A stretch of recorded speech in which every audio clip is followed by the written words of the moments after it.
दोस्तों, क्या आपने कभी यह सोचा है कि हमारे सोलर सिस्टम में धरती जैसा ही एक और ग्रह हो सकता है जो सूरज की दूसरी ओर धरती की ही ऑर्बिट में घूम रहा हो और उसकी स्पीड भी धरती की तरह हो, जिस कारण से धरती, सूरज और दूसरी धरती हमेशा एक स्ट्रेट लाइन में रहते हैं। इसीलिए हम उस धरती को नहीं देख पाते हैं। वो काउंटर अर्थ 24 घंटे में एक रोटेशन और 365 दिन में एक रेवोल्यूशन करती होगी और वहाँ भी शायद इंसानों जैसी इंटेलिजेंट स्पीशीज रहती हो।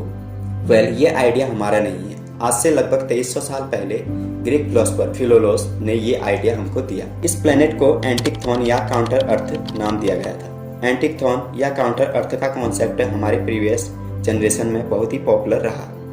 खास तौर पर वेस्टर्न वर्ल्ड के फिलोसोफर इस पर विश्वास करते थे। तो दोस्तों, आज के सिनेरियो में ऐसा हो ही नहीं सकता कि सोलर सिस्टम में कोई ऐसा भी ग्रह हो और जिससे हम अभी तक अनजान हो।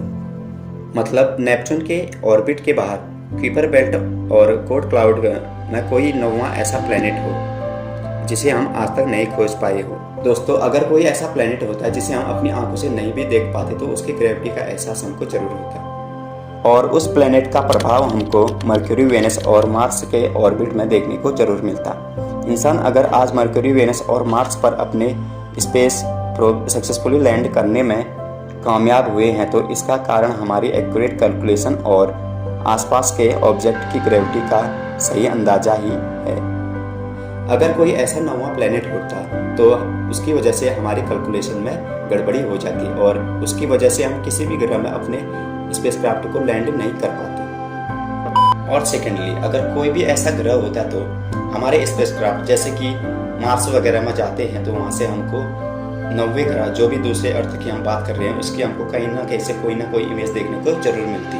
पर ऐसा आज तक नहीं हुआ है, शायद आगे भी नहीं होगा। अब दोस्तों, उसी के साथ बात करते हैं कि मिल्की वे में हमारा अर्थ का क्या एड्रेस है। तो दोस्तों, जैसे ही हमारा घर का एड्रेस होता है उसी प्रकार अर्थ का भी एक एड्रेस होता है। हमारी मिल्की वे एक स्पाइरल गैलेक्सी है जिसके 4 मेन स्पाइरल आर्म्स और कई माइनर आर्म्स हैं। हमारा सूरज उन्हीं माइनर आर्म में से एक माइनर आर्म और ओरियन इस पर का एक हिस्सा है। जाहिर सी बात है, सूरज उस जगह का हिस्सा है तो धरती भी उसी एरिया में आती है। और हमारी लोकेशन मिल्की वे के गैलेक्टिक सेंटर से 27,000 प्रकाश वर्ष दूर ओरियन आर्म के इनर एज में मौजूद है। दोस्तों, ये था मिल्की वे में हमारी धरती का एड्रेस। इससे पहले क्या आप जानते थे कि हमारी धरती का भी कोई एड्रेस हो सकता है, या आपने कभी ऐसा सोचा था? अगर दोस्तों आपने नहीं भी सोचा था तो आज हमने आपका ये टॉपिक क्लियर कर दिया है। दोस्तों, ऐसे ही इंटरेस्टिंग और फैक्ट वाली वीडियोस को देखने के लिए हमारे चैनल को सब्सक्राइब जरूर करें। Thank you for watching this video.